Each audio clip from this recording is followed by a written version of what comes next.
Good evening, नमस्कार तमाम दर्शकों को। और आज सबसे पहले हमारे देश के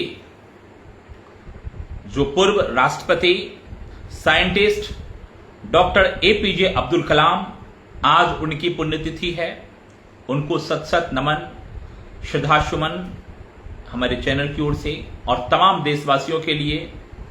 यह एक बहुत ही ऐसे धरोहर को हम लोगों ने खोया हुआ है जिनका आज पुण्यतिथि है।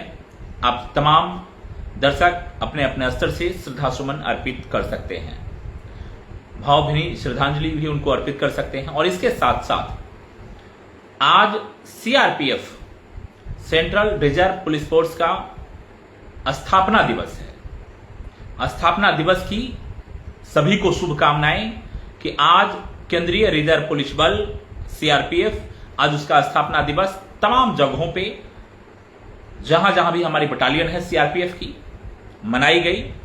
और इन बटालियन के माध्यम से हमारे देश में सेवा दे रहे तमाम जो जवान है उनका हौसला आज किस प्रकार से आसमान छूता हुआ दिखाई दे रहा है वो हम लोग भली भांति जानते हैं।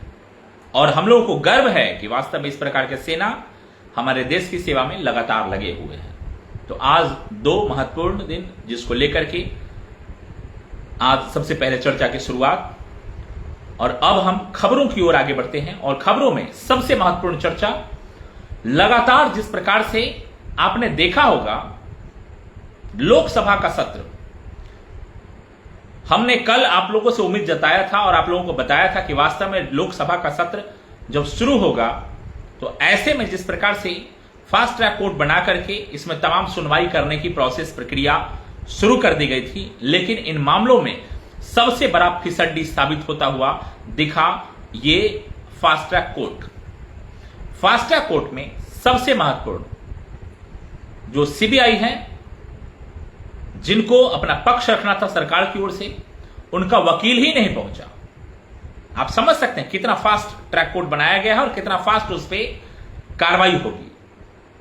यह तो रहा सरकार का पक्ष। और फास्ट ट्रैक कोर्ट को लेकर के सरकार के अपने दावे, क्या सरकार जिन दावों को लेकर के फास्ट ट्रैक कोर्ट के माध्यम से सजा दिलवाने को लेकर के जिन युवाओं को आश्वासन दिया गया था, और आज इस फास्ट ट्रैक कोर्ट में न तो इनका वकील पहुंचा और न ही इसको लेकर के कोई चर्चाएं हुई। अब यह तारीख अगले 3 अगस्त के लिए, जैसे आप लगातार सुनते होंगे तारीख पे तारीख, अक्सर जनरल कोर्ट में तो होता ही है, लेकिन फास्ट ट्रैक कोर्ट के माध्यम से भी अब तारीखों का दौर शुरू हो गया है।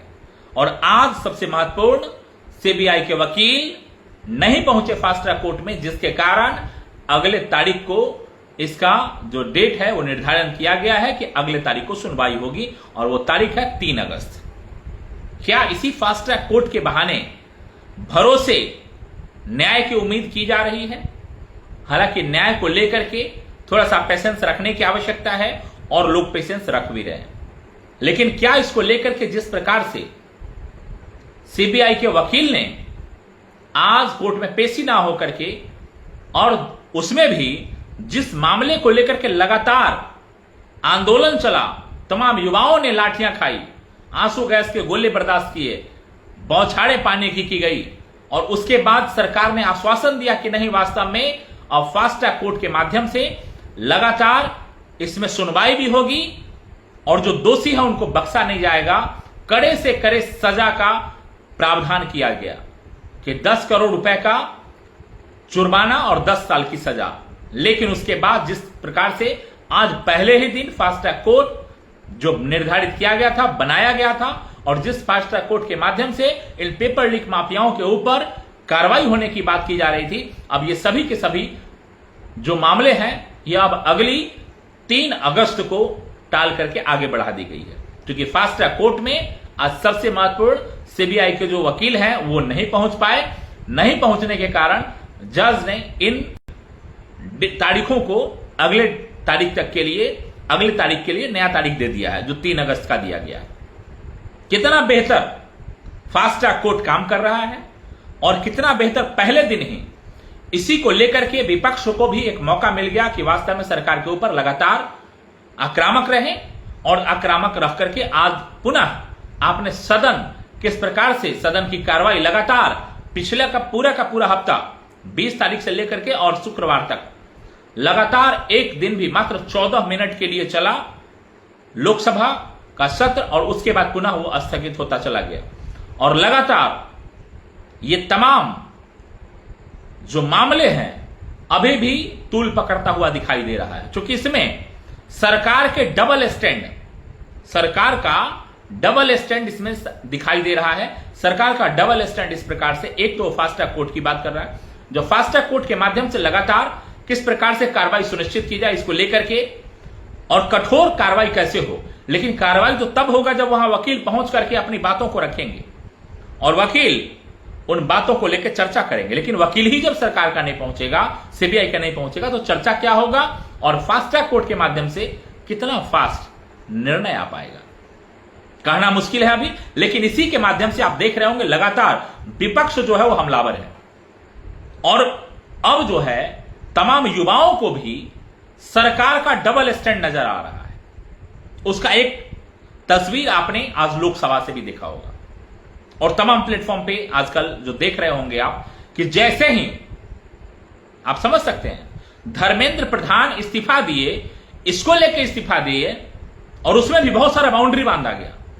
धर्मेंद्र प्रधान का इस्तीफा इसीलिए हुआ कि वो अपना मंत्रालय चलाने में नाकामयाब रहे, और इसको लेकर के तमाम टीवी चैनलों के माध्यम से आप लगातार देख रहे होंगे कि इसका भी एक नैरेटिव गढ़ा जा रहा है कि नहीं, वास्तव में देखिए सेंट्रल गवर्नमेंट ही सिर्फ जिम्मेदार नहीं है, अब जो स्टेट में इस प्रकार की काम और पेपर लीक हुआ है वहां के सरकार से भी अब कॉकरोच जनता पार्टी को ये लोग अब काम बता रहे हैं कि अब आप चले जाइए पंजाब, अब आप चले जाइए झारखंड, अब आप चले जाइए छत्तीसगढ़, तमाम जहां जहां बीजेपी की सरकार नहीं है वहां जाकर के आप इस प्रकार का प्रोटेस्ट कीजिए और वहां के मंत्री से इस्तीफा मांगिए। यहां का मामला सॉर्ट आउट हो गया। और उसमें भी जहां जहां इनकी सरकार में तत्काल जो हुआ है, आज एक और बवंडर सामने आया। गुजरात में आज वहां पुनः मेडिकल का पेपर जो टेस्ट होता है शुरू वाला आयुर्वेद वाले का, उसका पेपर लीक हो गया। उसका कुछ पेपर पूरा लीक नहीं हुआ है, उसका कुछ जो सवाल है वो व्हाट्सएप पे घूमना शुरू हो गया हुआ है। ये डबल इंजन की सरकार की बात कर रहे हैं। लेकिन अभी भी तमाम मीडिया लगातार हम आपको बता रहे हैं कि कई सारे मीडिया चैनल इस प्रकार का नैरेटिव करने में लगे हुए हैं कि नहीं देखिए कॉकरोच जनता पार्टी सिर्फ और सिर्फ बीजेपी के लिए प्रोटेस्ट कर रही थी। भाई मामला देश स्तर के मामले को अगर कोई मामला उठा रहा है, अब उसको कहिएगा कि नहीं जाके पंचायत में जाकर के आप मामला उठाइए, आप स्टेटे घूम घूम करके आप मामला उठाइए। और ये मामला उठाने की बात है तो आपके कार्यकर्ता कहां सो रहे हैं। हालांकि आज पंजाब में भी देखने को मिला, अन्य राज्यों में भी देखने को मिला, बीजेपी अब इन प्रोटेस्ट को हथियाने का प्रयास कर रही है। और दोनों, चाहे वो पक्ष हो या विपक्ष हो, दोनों सीधे तौर पे अब इन मामलों को, युवाओं का जो मुद्दा है उसको अपने हक में, अपने हित में और युवाओं के लिए हम सबसे बेहतर हैं, इसको दिखाने में लगे हुए हैं। और आज जिस प्रकार की तस्वीर तमाम जगहों से आई, और सबसे महत्वपूर्ण बिहार की जो तस्वीर है जिसको लेकर के आप लगातार देख रहे होंगे, AK-47 से तमाम युवाओं के ऊपर गोलियां बरसाने की बात सामने आ रही है। हालांकि उसमें एक जवान जो है अभिषेक पटेल नाम का, इसको बर्खास्त भी कर दिया गया है। और दूसरी तरफ तमाम जो बीजेपी के लोग हैं जो उसको बचाव में अपनी बातें रख रहे हैं, वो इस प्रकार का बात रख रहे हैं कि नहीं वास्तव में AK-47 कहीं युवाओं पे चलता है, लेकिन एविडेंस और वीडियो, तो इलेक्ट्रॉनिक एविडेंस झूठ नहीं बोलता है। और लगातार इस प्रकार की सिवान की जो तस्वीरें हैं, आखिर इसको लेकर के भी गाइडलाइन है कि AK-47 रखने का, चूंकि सभी जवानों को नहीं दे दिया जाता है कि AK-47 लेकर के आप पहुंच जाइए, उसके लिए एक बेहतर हमारे संविधान में व्यवस्था बनाई गई है कि सभी को AK-47 नहीं दिया जा सकता है।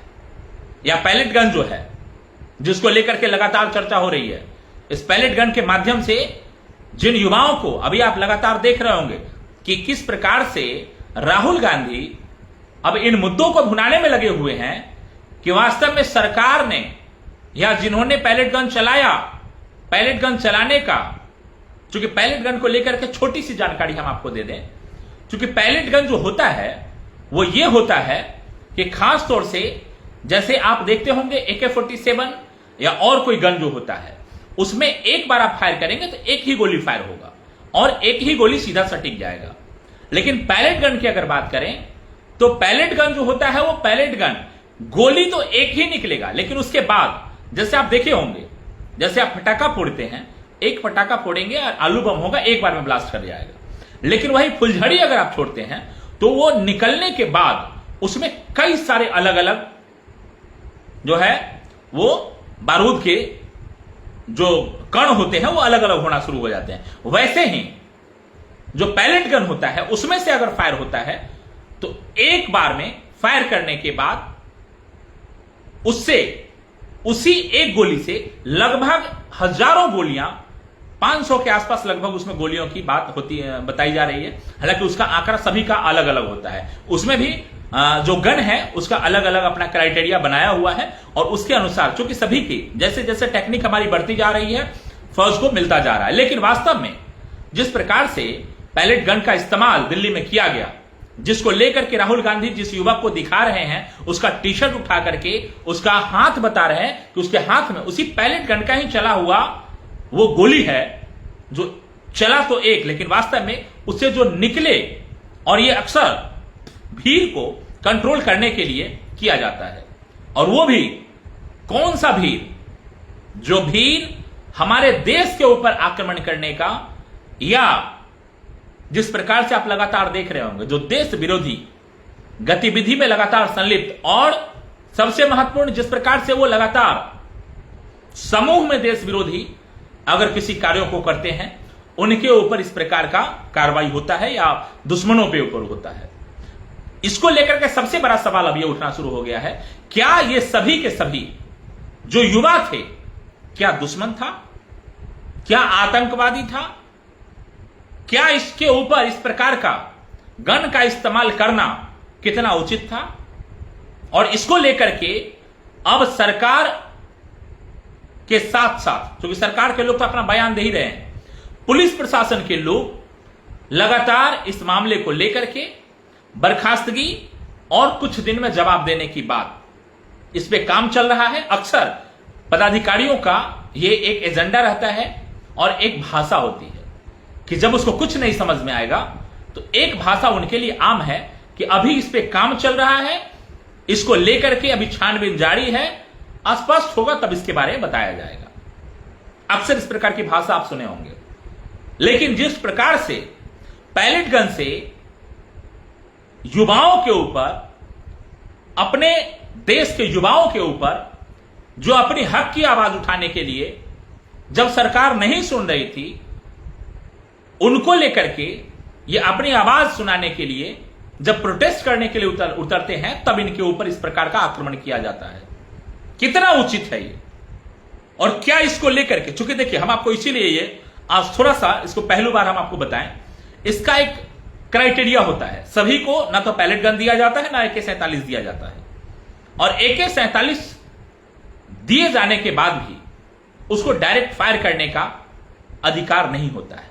उसके लिए भी उनके ऊपर जो प्रशासनिक पदाधिकारी नियुक्त होते हैं, जो कहीं ना कहीं इनसे ज्यादा सूझबूझ रखने वाले, उसमें कई प्रकार का प्रोसेस है। अगर भीड़ है तो सबसे पहले भीड़ को समझाइश दी जाती है, समझाया जाता है, और उसमें भी समझाने का प्रक्रिया होता है।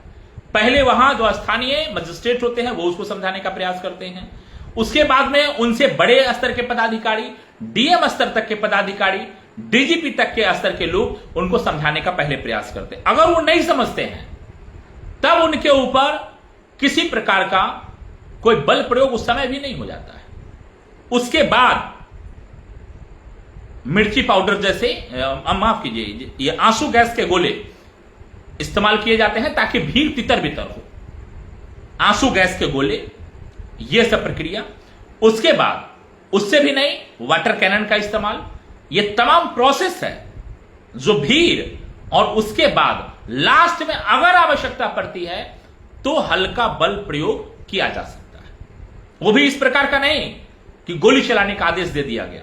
ये आतंकवादी नहीं है। अपने आवाज के लिए अपने संविधान के दायरे में रह करके उनका अधिकार है कि वो अपनी आवाज उठा सकते हैं और सरकार को अपनी बात मनवाने के लिए अपना प्रदर्शन लगातार जारी रख सकते हैं। और इन प्रदर्शनकारियों पे सबसे महत्वपूर्ण इसमें यह भी नहीं कहा जा सकता, इस प्रदर्शनकारियों में बहुत सारे ऐसे नहीं थे जो सरकारी संपत्ति को नुकसान पहुंचाने, पुलिस के ऊपर पथराव करने या गाड़ी को क्षतिग्रस्त करने का प्रयास नहीं किए। उसके लिए भी संविधान का एक प्रोसेस है जिसको पालन करने की जिम्मेदारी, पालन कराने की जिम्मेदारी भी पुलिस की है। लेकिन पुलिस यहां लगातार इस प्रकार के रवैये से वास्तव में सरकार को कटघरे में खड़े करती हुई दिखाई दे रही है। जैसा कि आप लगातार देख रहे हैं, चाहे ये पैलेट गन हो या AK-47 हो, इसके माध्यम से जिस प्रकार से सरकार अभी कटघरे में दिखाई दे रही है और सरकार अभी जिस प्रकार से डबल स्टैंड में दिखाई दे रही है, मैं डबल स्टैंड की बात थोड़ी सी अब इसके आगे भी बढ़ेंगे। लेकिन सबसे पहले जैसा कि हमने आपको बताया कि क्या वास्तव में पैलेट गन और AK-47 क्या ये तमाम जो युवा हैं, अब इसको लेकर के तमाम विपक्ष के जो लोग हैं ये अब आंदोलन की बात लगातार कर रहे हैं और ये कहीं से उचित नहीं होगा कि पुनः इस प्रकार की स्थिति उत्पन्न हो जैसा कि दिल्ली जंतर मंतर पे हम लोगों ने देखा है। लेकिन इसके साथ साथ क्या जिन्होंने चलाया उनको परमिशन दिया किसने? सबसे बड़ा सवाल अभी कि आखिर परमिशन देने वाले पदाधिकारी कौन है? और चलाने वाले को आप बर्खास्त कर दिए, उनको चलाने का जो परमिशन दिया, क्या सिर्फ चलाने वाला जिम्मेदार था या वो जिस किसी पदाधिकारी के कंट्रोल में था, जिस यूनिट में था, जिस यूनिट का हेड उसको बताया, आदेश दिया उस AK-47 को चलाने के लिए या पैलेट गन को चलाने के लिए, आखिर उस पदाधिकारी पे कार्रवाई किया? अक्सर हम लोग इस प्रकार के मामले में पुलिस का ढीला ढाला रवैया और बचने के लिए मात्र एक शब्द आप लगातार सुन रहे होंगे कि इस पे जांच जारी है और जांच के बाद जब रिपोर्ट आएगा तो सार्वजनिक किया जाएगा। एक तरफ जांच की बात और दूसरी तरफ बर्खास्तगी, दोहरा रवैया पुलिस का भी है। लेकिन इन दोहरे रवैये के साथ जो सरकार का दोहरा रवैया है, आज इन युवाओं के ऊपर और इन युवाओं में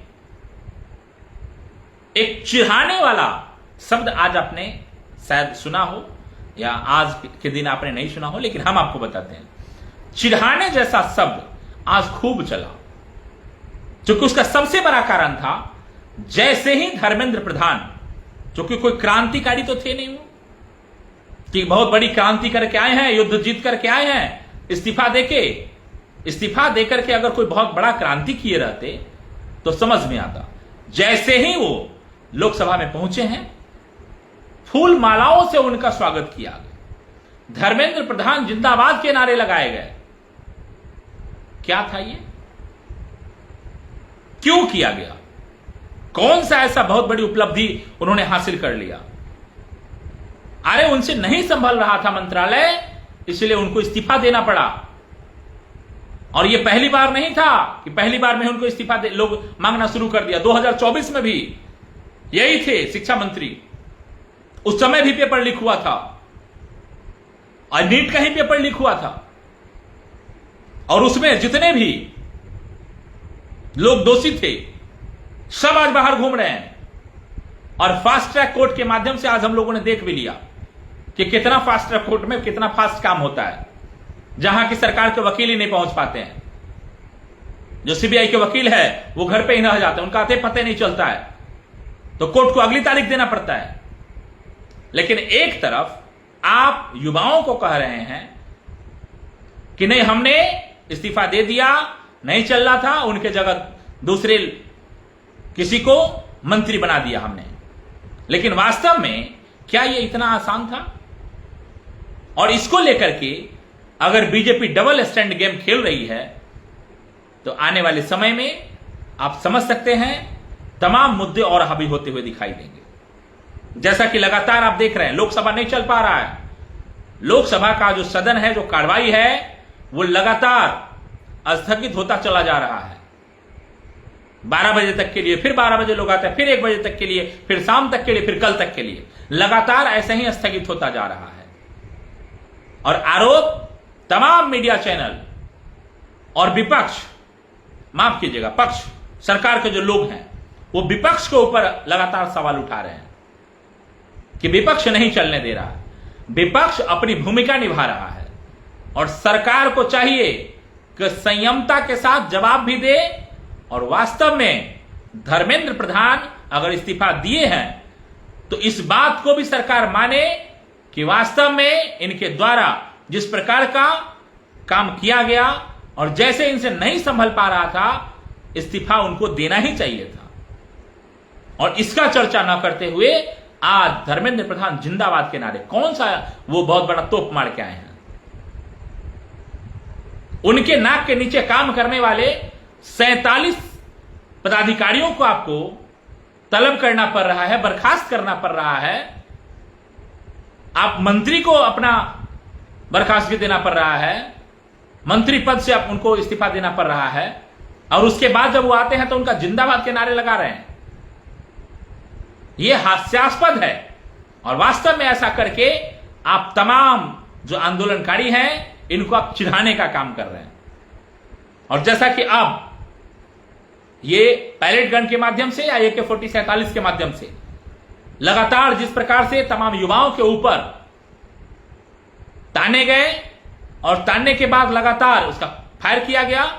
सिवान में AK-47 से आप समझ सकते हैं कि वास्तव में वहां 3 युवक जो है वो घायल हैं, हॉस्पिटल में इलाजरत हैं। इसको लेकर के विपक्ष यहां जो है हावी होता हुआ दिखाई दे रहा है सरकार पे। लेकिन क्या इन सब चीजों के लिए सिर्फ और सिर्फ सरकार दोषी है, या सरकार के मंत्री सिर्फ दोषी हैं, जिनके हाथ में गृह मंत्रालय है सिर्फ वही दोषी हैं, या कुछ चीजें जो प्रशासनिक पदाधिकारी हैं वो अपने स्तर से भी इस प्रकार के मामले में स्वतः संज्ञान लेकर के अपने स्तर से इस प्रकार से निर्णय लेकर के युवाओं के ऊपर गोलियां बरसा करके सरकार को भी कटघरे में खड़ा कर दे रही है।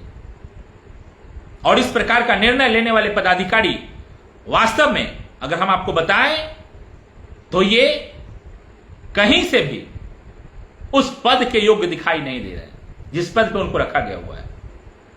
इसको लेकर सरकार को भी सोचना चाहिए।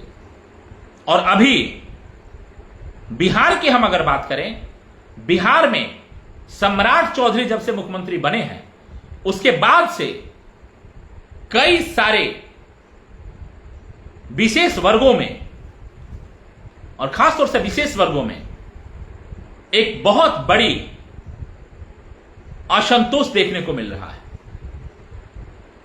और उसके आड़ में आप देखे होंगे कि जिस प्रकार से भरत तिवारी वाले कांड, या अभी जिस प्रकार से पुलिस ने जो स्टैंड लिया AK-47, आखिर उसको किसने परमिशन दिया? क्या लग रहा है सम्राट चौधरी से पूछ के वो गोली चलाया है? वहां भीड़ में उसको सम्राट चौधरी बोले थे गोली चला दो।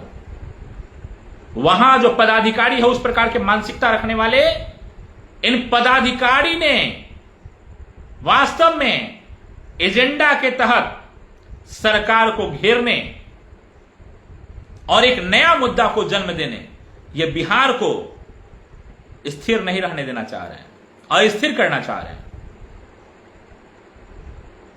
यह बैठे हुए पदाधिकारी दीमक है जो इस प्रकार का आदेश जारी कर रहा है। ऐसे पदाधिकारियों की वजह से सरकार को भी बदनामी झेलना पड़ता है। विपक्ष का काम है कि विपक्ष अपनी आवाज बुलंद करे और वास्तव में सरकार जो कमी कर रही है और सरकार जो एजेंडे लेकर के आ रही है, उस एजेंडा में अगर कहीं कमी लग रहा है तो उसको उजागर करे और देश हित के लिए और प्रदेश हित के लिए बेहतर काम करे। और कैसे काम करवाना है, कैसे सरकार, जैसे कि मीडिया का जो रोल होता है वही रोल विपक्ष का भी है, विपक्ष का ही रोल मीडिया का भी रोल करता है। लेकिन आजकल विपक्ष की भूमिका पहले तो नगण्य दिखाई दे रही थी, लेकिन आजकल अगर थोड़ी बहुत दिख रही है। उसके साथ साथ जितना मीडिया है आज, अगर उनके ऊपर बिकाऊ तमाम प्रकार के चाटने वाले ये सब जो आरोप अगर लग रहा है, गलत नहीं लग रहा है। और जिस प्रकार के युवाओं ने आक्रोश में आक्रोशित होकर के देख देख करके, चूंकि इससे पहले आपने देखा होगा कई सारे डिबेट में अपने नेताओं को, अपने प्रवक्ताओं को विपक्ष के लोग भेजना बंद कर दिए थे, और बंद करने को लेकर के तब जाकर के थोड़ी बहुत ये लोग बैलेंस खबर करना शुरू किए, नहीं तो केवल एक तरफा खबर चल रहा था, गुणगान। और वही स्थिति अभी बनी हुई है। हालांकि जैसा कि मैंने आपको बताया कि अभी कई पदाधिकारी एजेंडा के तहत सरकार को बदनाम करने का प्रयास कर रहे हैं, जिसका एक उदाहरण आप देख सकते हैं। AK-47 चलाने का परमिशन किसने दिया? क्या वो सभी आतंकवादी थे जो प्रोटेस्ट कर रहे थे? क्या उन सभी को गोली मार देना चाहिए? और जो गोली चलाया गया उसको परमिशन देने वाला कैसा पदाधिकारी था? क्या वो पदाधिकारी पद पे बने रहने योग्य दिखाई दे रहा है आपको? विद्यार्थियों के ऊपर आप AK-47 तान दे रहे हैं, पैलेट गन का इस्तेमाल कर दे रहे हैं, जो कहीं से भी उचित नहीं है। और ये सिर्फ और सिर्फ या तो आतंकवादी, देशद्रोही, जिसको आपको नस्ते नाबूद कर देना होता है, उसके ऊपर चलाया जाता है। लेकिन आप ये सब जो कर रहे हैं अपने देश के युवाओं पे कर रहे हैं। शर्म आनी चाहिए ऐसे ऐसे पदाधिकारियों को कि जो प्रोटेस्ट करने वाले, आवाज उठाने वाले, सरकार के सामने अपना पक्ष रखने वाले इन युवाओं के ऊपर AK-47 केवल तानते नहीं हैं, गोलियां भी चला दे रहे हैं। और उसमें 3 युवक जैसे कि अभी लगातार घायल और इलाजरत है सिवान का, और उसको आप सिर्फ बर्खास्त करके और आप बयान दे रहे हैं कि वो कहीं और से आ रहा था। और जिस प्रकार का बयान है पुलिस का, यह दुखद है। और पुलिस लगातार अभी अधिकारियों का जो मनोबल है वो इस प्रकार का है। वास्तव में हम तो बता रहे हैं ना कि ये सभी के सभी पदाधिकारी जो है ना, या तो बहुत ज्यादा फ्रस्ट्रेट दिखाई दे रहे हैं, या तो ये सरकार को सोची समझी रणनीति के तहत बदनाम करके और बिहार एवं अन्य राज्यों में या दिल्ली जैसे जगह पे अशांति फैलाने का पूरा प्रयास कर रहे हैं। वास्तव में देशद्रोही का जो मुकदमा होना चाहिए इन सबके ऊपर लगना चाहिए, इन पदाधिकारियों के ऊपर लगना चाहिए जो इस प्रकार का शांतिपूर्ण प्रोटेस्ट करने वाले इन युवाओं के ऊपर। और अगर कहीं उपद्रवी आपको दिख भी रहा है इन युवाओं में, क्या वो देशद्रोही हो गया? क्या वो आतंकवादी हो गया? और इस प्रकार का उसका गुनाह हो गया अगर कोई सरकारी संपत्ति या रेलिंग और जो बैरिकेड है अगर उसको पलट दिया, क्या वो देशद्रोह हो गया? आतंकवादी उसको घोषित करके उसके ऊपर AK-47 तान देना पदाधिकारियों को कितना उचित है? और ऐसे ऐसे पदाधिकारी, इसीलिए मैं बोल रहा हूं, ऐसे पदाधिकारी के लिए क्या ये पदाधिकारी इस प्रकार के AK-47 युवाओं के ऊपर, विद्यार्थियों के ऊपर तान देने वाले, ये कानून का उल्लंघन कर रहे हैं या वो विद्यार्थी कानून का उल्लंघन कर रहा है?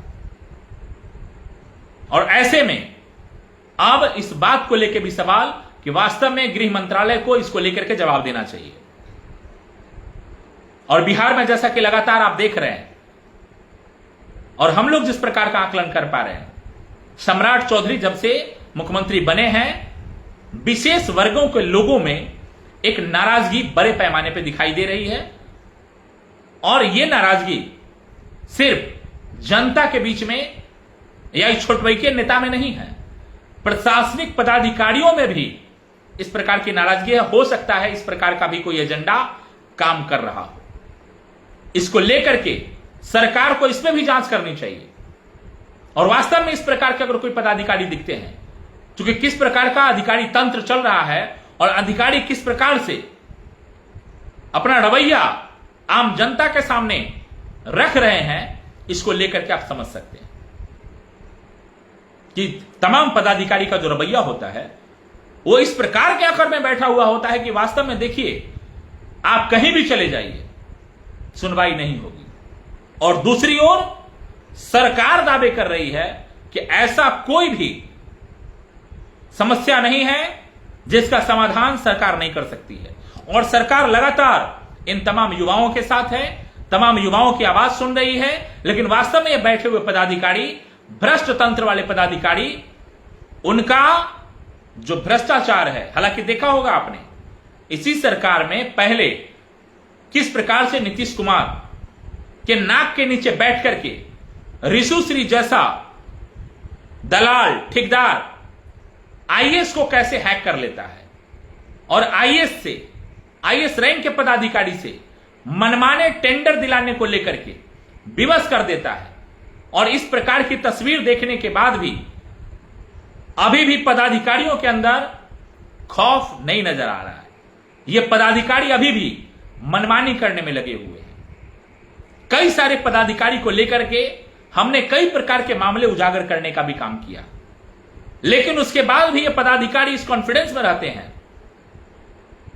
और क्यों ना कॉन्फिडेंस में रहे, क्योंकि लगातार आप देख रहे होंगे तमाम कार्रवाई के बाद भी, तमाम कारणों को स्पष्ट उजागर करने के बाद भी इन पदाधिकारियों के ऊपर कार्रवाई नहीं होता है।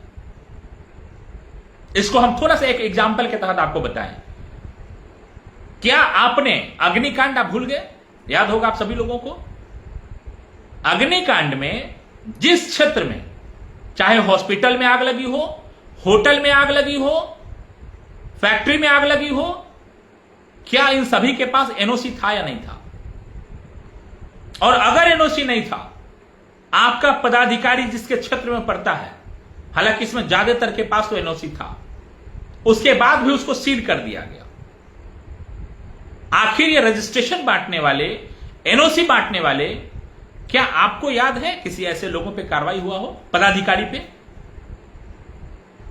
कोई पदाधिकारी पे कार्रवाई नहीं हुआ। और कार्रवाई नहीं करके ये जो सरकार है, इन तमाम लोगों को खुले तौर पे हम अगर आपको बताएं तो छूट दे रही है आगे और भी इस प्रकार के कारनामे करने का। और लगातार हम लोग इस मामलों को देख रहे हैं। लेकिन इस बीच जिस प्रकार की खबरें हम लोग दिखा रहे हैं, इस मामलों, कई सारे मामले को, चूंकि हम लोगों की जो टीम है, कई सारे टीम के तहत तमाम मुद्दों को लेकर के हम लोग लगातार प्रयास करते हैं कि वास्तव में इन मामलों में जो भ्रष्ट अधिकारी है उनके ऊपर कार्रवाई करने के लिए सरकार को विवश होना पड़े और कोर्ट में ले जाकर के ऐसे ऐसे पदाधिकारियों को बेनकाब भी किया जाए। और उसके साथ साथ जिस प्रकार की खबरें लगातार हम लोग दिखा रहे हैं, उस खबरों के आधार पे सरकार भी सचेत हो, सरकार भी इस मामलों को लेकर के चिंता करे कि वास्तव में उनके नाक के नीचे इस प्रकार से पदाधिकारी भ्रष्टाचार करने में लगे हुए हैं। और इन भ्रष्टाचारियों को केवल फास्ट ट्रैक इन्हीं के लिए नहीं होना चाहिए, कम से कम कोर्ट के माध्यम से ही इन सबके ऊपर भी कार्रवाई सुनिश्चित होनी चाहिए। और ऐसे में जो खेल लगातार जारी है, जैसा कि आप लगातार देख रहे होंगे हमारे चैनल के माध्यम से, जो सरकार को लेकर के लोगों के बीच जो छवि है, ये तमाम अलग अलग छवि अगर बन रहा है लोगों के दिमाग में, तो इन पदाधिकारियों का सबसे बड़ा रोल है। क्योंकि पदाधिकारी इसी प्रकार से अपना काम निष्पक्षता से नहीं करके तमाम आम जनों में उनको लेकर के भरोसा खत्म होता जा रहा है। और ये जिस दिन समाप्त हो जाएगा उस दिन समझ लीजिए क्या स्थिति होगा। इसलिए तमाम पदाधिकारियों से अपील कि आप लोग सुधर के ईमानदारी से काम कीजिए। सरकार को बदनाम करने वाले जितने पदाधिकारी हैं, हालांकि बक्से नहीं जाएंगे। और सम्राट चौधरी जिस प्रकार से बयान दे रहे हैं, देखना यह कि क्या उनका सिर्फ और सिर्फ बयानबाजी होता है या ग्राउंड पे उसका कुछ असर भी देखने को मिलेगा। और जिस प्रकार से आप लगातार देख रहे होंगे, चुनाव परिणामों के बाद लगातार किस प्रकार से जो ग्राफ है बीजेपी का, वो किस प्रकार से बढ़ता जा रहा है। जो सांसदों की ग्राफ की मैं बात कर रहा हूं, और इस ग्राफ में बिहार में नए आयाम को जोड़ने का जो सिलसिला है वो भी शुरू हो गया है। और जैसा कि एक हमारे मित्र लिख भी रहे हैं कि मुजफ्फरपुर और सीतामढ़ी के, मुजफ्फरपुर और राई से रहे वो विधायक और सीतामढ़ी के पूर्व सांसद जो राजद कोटे से वो मंत्री भी रहे हैं, राजद में लगातार वो सेवा दिए, और अब वो उनका जो है हृदय परिवर्तन हो गया है और वो परसों उन्होंने इस्तीफा दे दिया राजद से और आज वो जाकर के बीजेपी में शामिल हो गए। पटना में अपने पूरे दलों के साथ जाकर के, अपनी जो टीम थी उनके साथ जाकर के बीजेपी में शामिल हुए हैं। और यह ग्राफ केवल बिहार का नहीं है। आपने देखा होगा किस प्रकार से जैसे ही बंगाल का चुनाव समाप्त हुआ, बंगाल से कितने सांसद और विधायक बीजेपी में शामिल हो गए। ममता दीदी अकेली खड़ी दिखाई दी।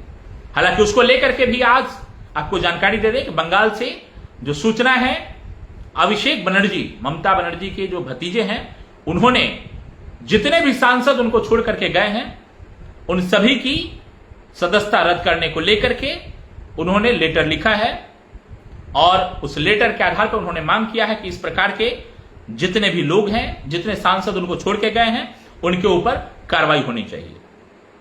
और उसके बाद जितने भी लोग अभी बीजेपी में गए हैं, खासतौर से आप देख रहे होंगे जो बंगाल में जिनको मुख्यमंत्री बनाया गया है, वही मुख्यमंत्री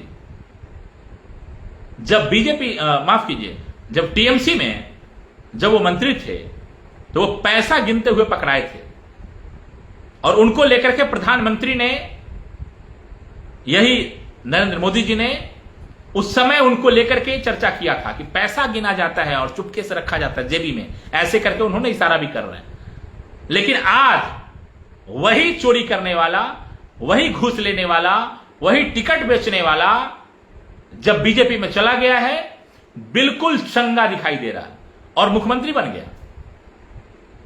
इस प्रकार की स्थिति और वॉशिंग मशीन को लेकर के जैसे चर्चा हो रही है कि वास्तव में बीजेपी वॉशिंग मशीन की तरह काम कर रही है, तो आज की अगर बात करें तो बीजेपी में अंबार लगा हुआ है इस प्रकार के नेताओं का, जिनके ऊपर रेप का केस, मर्डर का केस, तमाम प्रकार के केस लगातार जारी हैं। लेकिन इसको लेकर के अभी भ्रष्टाचार का भाव भी इन नेताओं के लिए प्रधानमंत्री के मुंह से नहीं निकल रहा है। विपक्ष की भूमिका लगातार आप देख रहे होंगे। हालांकि जिस प्रकार की स्थिति बनी हुई थी, विपक्ष लगभग समाप्ति के कगार पे था। बिहार की स्थिति तो ऐसी हो गई थी कि वास्तव में अगर 1-2 सीट और कम रह जाता तो विपक्ष की भूमिका भी विपक्ष को नहीं मिलता, उसका भी सिलेक्शन किया जाता, उसके लिए भी मनोनीत किए जाते विपक्ष। लेकिन खासतौर से यहां के युवाओं ने, यहां के लोगों ने इस प्रकार का स्थिति बनाए रखा कि उनकी भी सीटें 25+ आई, जिसके बाद अब स्थिति यहां विपक्ष की भूमिका में राजद दिखाई दे रही है कांग्रेस अलायंस के साथ। इन तमाम मामलों को देखते हुए अभी एक खबर जो आप लगातार देख भी रहे होंगे कि किस प्रकार से, चूंकि युवाओं की बात करते करते हम युवाओं की ही चर्चा अभी बिहार में खासतौर से बांकीपुर विधानसभा चुनाव का भी कर रहे हैं। चूंकि बांकीपुर विधानसभा चुनाव में भी आज और कई दिनों से कई वीडियो लगातार वायरल हो रहे हैं। एक नेता जो युवा उनसे अगर सवाल कर रहा है तो उसको पीछे मुड़ करके उसको भद्दी भद्दी गालियां भी दे रहे हैं और हाथापाई करने तक की नौबत वहां आ रही है। और एक शख्स जो वहां वीडियो बना रहा है वो भी उस वीडियो को उसके बाद बंद कर दे रहा है। आखिर बांकीपुर विधानसभा चुनाव को लेकर के जो राजनीतिक समीकरण है, क्या वहां से इस प्रकार से, जिस प्रकार युवाओं के ऊपर लाठियां और AK-47 जैसे हाईटेक गन तान दिए गए, उनके ऊपर गोलियां बरसा दी गई। बरसाना नहीं कहेंगे, हालांकि 3 युवक घायल हैं उसमें। जो उन 3 युवक को गोली मारा गया, और खासतौर से AK-47 से, यह दुखद तो है ही, लेकिन खासतौर से इन पदाधिकारियों के लिए आप समझ सकते हैं किस प्रकार की स्थिति है। और ये पदाधिकारी आखिर बिहार के युवाओं को समझ क्या रहे हैं, और ये प्रदर्शनकारी जो छात्र हैं, इनको लेकर के जिस प्रकार का सरकार ने तमाम मांगों को मानते हुए, जब धर्मेंद्र प्रधान का इस्तीफा हो गया, छात्रों के ऊपर केस वापसी की बात हो गई, तमाम जो पुलिस वाले हैं उनके कार्रवाई को लेकर के बात हो गया, जो परिवार, जो युवा नीट के छात्र के एग्जाम पेपर लीक होने के बाद जिन युवाओं ने आत्महत्या कर लिया, उसके परिजनों को 1-1 करोड़ रुपए देने की बात हो गई। यह सब अब सिर्फ और सिर्फ, इसलिए हमने आपको पहले बताया कि वास्तव में सरकार का जो एजेंडा है वो दोहरी नीति और डबल स्टैंड में सरकार काम कर रही है। सबसे बड़ा कारण यही है कि अभी तक इस्तीफा देने के बाद न तो उस परिवार को अभी तक पैसे देने की आगे चर्चा हो पा रही है, न ही इन तमाम युवाओं के ऊपर जिनके ऊपर केस लाद दिए गए, उनका भविष्य खराब करने की पूरी तैयारी कर ली गई। उसके बाद भी अभी भी लगातार गिरफ्तारियां जारी है। और इन गिरफ्तारी को जो पुलिस प्रशासन है वो लगातार नियमों का हवाला देते हुए, कानून का हवाला देते हुए, कि कानून का पालन करते हुए पुलिस इस प्रकार की कार्रवाई कर रही है। बहुत अच्छी कार्रवाई चल रही है। क्या देश का जो युवा है वो आतंकवादी आपको दिखाई दे रहा है कि एक तरफ आप AK-47 चला रहे हैं, जब वीडियो उजागर हो जाता है, वीडियो सामने आने लगता है तो उसकी बर्खास्तगी कर देते हैं, और इन सबके बाद भी अगर कुछ नहीं दिखता है तो तमाम युवाओं को तमाम प्रकार के, तमाम एंगल से वीडियो लेकर के उनको जेल भेजने का पूरा प्रक्रिया शुरू कर दिया जाता है। क्या इसका असर बांकीपुर विधानसभा चुनाव में देखने को मिलेगा? बांकीपुर विधानसभा चुनाव का जो परिणाम है क्या चौंकाने वाला होगा? वहां से कुछ इस प्रकार की तस्वीरें उभर के सामने आएगी, और इन युवाओं का जो भविष्य के साथ जिस प्रकार से आज खिलवाड़ लगातार जारी है, इनके ऊपर तमाम मुकदमे डाल करके इन युवाओं के भविष्य को खराब करने का जो प्रयास किया जा रहा है, इसको लेकर के आखिर जिम्मेदारी किसकी होगी? सरकार इसको लेकर के कब जवाबदेही अपनी तय करेगी? हालांकि आप देख रहे होंगे लगातार तेजस्वी यादव ने भी अब कमर कस लिया है आंदोलन को लेकर के।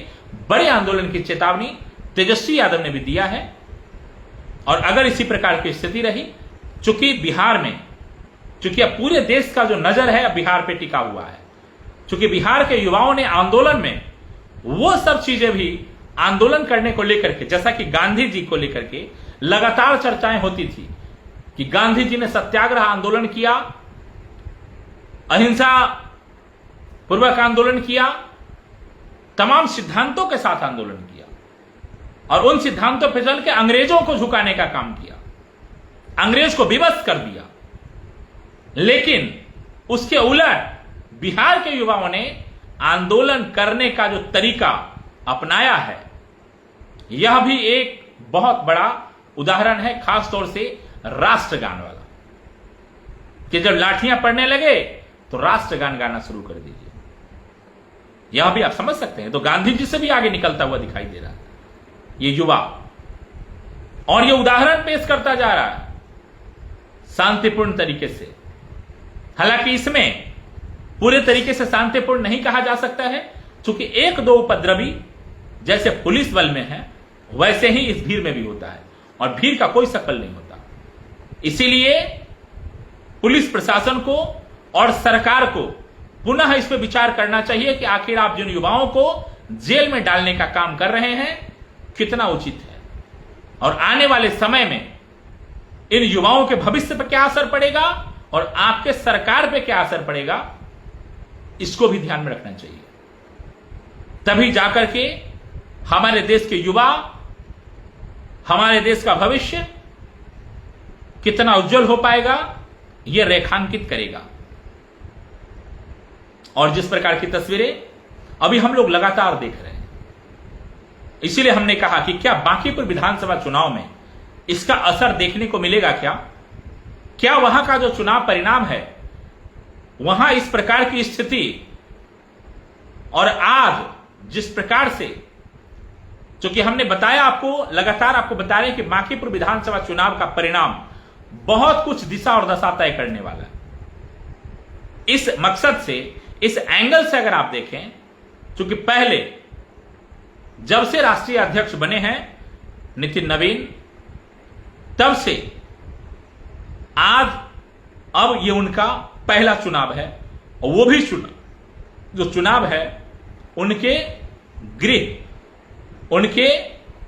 गृह विधानसभा का है, जहां से वो पहले लगातार विधायक बने और मंत्री रहे। दूसरा, सम्राट चौधरी पहली बार बीजेपी से मुख्यमंत्री बने हैं, और उसके साथ साथ इस प्रकार का आंदोलन उनके सामने आ खड़ा हुआ, और इसको लेकर के भी ये चर्चाएं कि क्या ये दोनों इस परीक्षा में कितने उत्तीर्ण हो पाते हैं।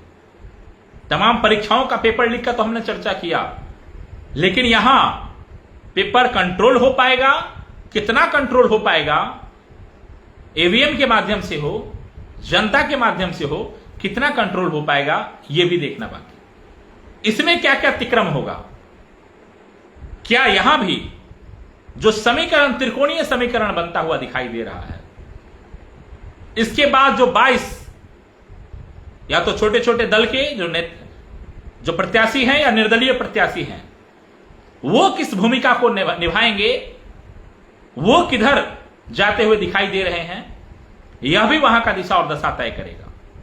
हालांकि नीरज सिन्हा, प्रशांत किशोर, रेखा गुप्ता, ये 3 त्रिकोणीय समीकरण जो है वहां जिस प्रकार का बनता हुआ दिखाई दे रहा है, इसको लेकर के आप समझ सकते हैं। और दूसरा, जिस प्रकार का आंदोलन से मैसेज और धर्मेंद्र प्रधान के इस्तीफा का जितना सहानुभूति, जितना यह मामला अस्थायी होता हुआ दिख रहा था, आज जिस प्रकार से लोकसभा में देखने को मिला, और धर्मेंद्र प्रधान जिंदाबाद के नारे, उनको पाग, खासतौर से जो मिथिला का पाग है वो उनको पहनाया गया, पटका पहनाया गया, जो पटका होता है पटका पहनाया गया, उसके बाद उनके नारे लगाए गए।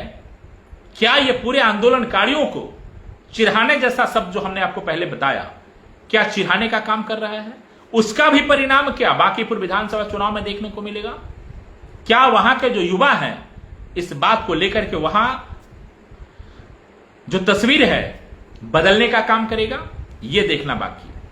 लेकिन इसके साथ साथ आज आपको बता दें कि आज नितिन नवीन अपने क्षेत्र में राष्ट्रीय अध्यक्ष बनने के बाद पहली बार वो रोड शो किए। रोड शो में जिस प्रकार से पिछली बार का रोड शो में बजरंगबली को बीजेपी का झंडा देकर के नचवाने का काम किया था, जिसको लेकर के खूब सवाल हुए, खूब छीछालेदर हुई, और उसके बाद इस बार उस प्रकार का कोई वहां तमाशा नहीं देखने को मिला। लेकिन वास्तव में भीड़ को देख करके गदगद दिखाई दे रहे थे नितिन नवीन, और चूंकि उनका गृह जिला है, गृह विधानसभा है, इसको लेकर के वहां ये भीड़ को लेकर के, और भीड़ हमेशा परिणाम में कन्वर्ट नहीं होता है, इसको बीजेपी भी बहुत अच्छे से जानती है और आरजेडी भी जानती है। आरजेडी तो कुछ ज्यादा ही अच्छे से जान रही है। इसीलिए हम आप तमाम दर्शकों से, अगर हम इस बारे में आपसे विचार मांगे कि क्या आपको लग रहा है कि जिस प्रकार का तस्वीर आज लोकसभा से निकल के आई, एक तरफ तो तमाम आंदोलनकारियों ने जिस प्रकार से आंदोलन करके लगातार आमरण अनशन पे रह करके धर्मेंद्र प्रधान का इस्तीफा ले लिया, और आज धर्मेंद्र प्रधान का इस्तीफा देने के बाद जिस प्रकार से स्वागत उनका किया गया, क्या इस चिढ़ाने का परिणाम बांकीपुर विधानसभा उपचुनाव में देखने को मिल सकता है? यह तमाम तस्वीर अभी देखना बाकी है। लेकिन आप तमाम दर्शकों से अपील कि आप अपनी राय कमेंट बॉक्स में रखिए भी, और बताइए कि क्या वास्तव में वहां की तस्वीर को देख करके, वहां की स्थिति को देख करके आप क्या आकलन कर रहे हैं। अब हम थोड़ा सा इससे आगे पुनः भ्रष्टाचार वाले मुद्दे को लेकर के आपके सामने कुछ जो हमने अभी तक भ्रष्टाचार को लेकर के जो कवरेज किया है या भ्रष्टाचार को लेकर के तमाम पदाधिकारियों से जो हमने बात करने का प्रयास किया है, उसको लेकर के आपके सामने एक छोटा सा चाहते हैं कि उसके बारे में भी चर्चा करें।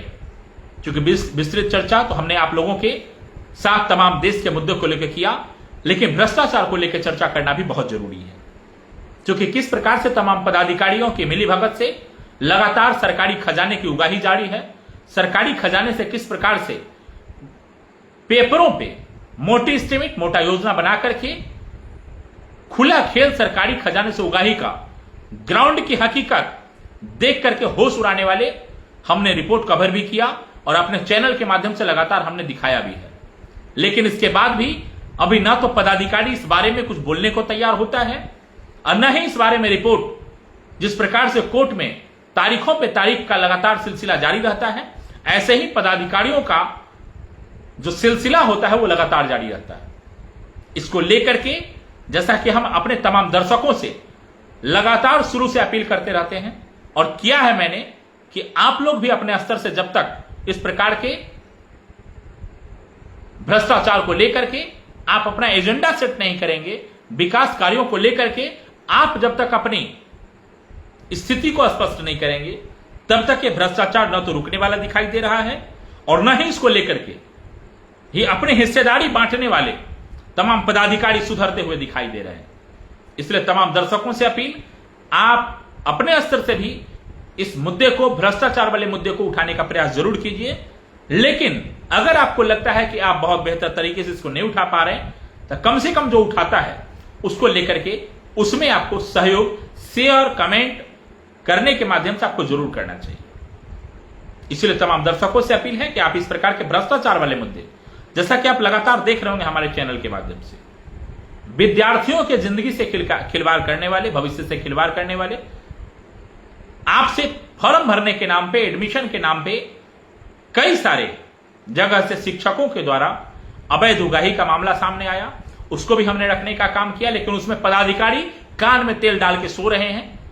लेकिन याद रखिए, मौर्यध्वज एक्सप्रेस पे चला हुआ खबर लगातार हम प्रयास करते हैं कि उसको अंजाम तक पहुंचाने का काम करें। उसके बाद आपने देखा होगा पुल में भ्रष्टाचार किस प्रकार से किया गया, उसका मामला एक समाज सेवी ने उठाने का काम किया और उसको उठा करके एनजीटी तक पहुंचा करके, एनजीटी में जब नेशनल ग्रीन ट्रिब्यूनल में जब वो मामला पहुंचा तब जाकर इनके उसमें कुछ ना कुछ पहल होता हुआ दिखाई दिया। लेकिन उसके बाद भी ये ढीठ पदाधिकारियों का जो मनोबल है वो इस प्रकार का है कि न तो अपने बड़े पदाधिकारी को सुन रहे हैं और ना ही, क्योंकि बड़े पदाधिकारी की तो बात ही छोड़ दीजिए, वो भी उनकी संलिप्तता, उनकी हिस्सेदारी है जिसके कारण वो भी नहीं बोल पा रहे। लेकिन उसके साथ साथ आम जनता की जो आवाज है उसको भी दबाने का पूरा प्रयास करता है। इसके साथ साथ अभी आपने देखा होगा वाटर ड्रेनेज का काम चल रहा है, जल संसाधन का, जिससे किसानों को नहर योजना के तहत किसानों को खेत में सीधे किस प्रकार से पानी दिया जाए उसको लेकर के तमाम योजनाएं बनाई गई। उस योजना में किस स्तर का भ्रष्टाचार है वो भी हमने दिखाया और उसमें जो अधिकारी से हमने बात किया तो वो भी आप लोगों के बीच हमने रखने का काम किया।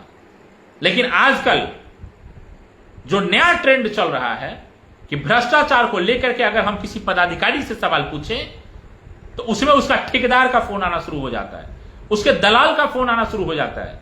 इस फोन से भी आजकल हम त्रस्त हैं, लेकिन उनका भी रिकॉर्डिंग हमारे पास है जिसको लेकर के अगर आवश्यकता पड़ी तो उसको भी हम उजागर करने का काम करेंगे। लेकिन भ्रष्टाचारियों को किसी भी एंगल से मौर्यध्वज एक्सप्रेस बकसने का काम नहीं करेगा। इसमें आप तमाम लोगों की सहभागिता आवश्यकता है, आप तमाम लोगों का पहल जरूरी है और जितना ज्यादा हो सके खबरों को शेयर भी कीजिए ताकि देश हित से जुड़े मुद्दे लगातार जिस प्रकार से हम उठा रहे हैं आगे भी उठाते रहें और आप तमाम लोगों का प्यार ऐसे ही बना रहे। आज के लिए इतना ही, हमें दीजिए इजाजत। बहुत बहुत धन्यवाद आप तमाम दर्शकों का। नमस्कार, शुभ रात्रि। आज के लिए इतना ही, नमस्कार, शुभ रात्रि। बहुत बहुत धन्यवाद तमाम दर्शकों का हमसे जुड़ने के लिए।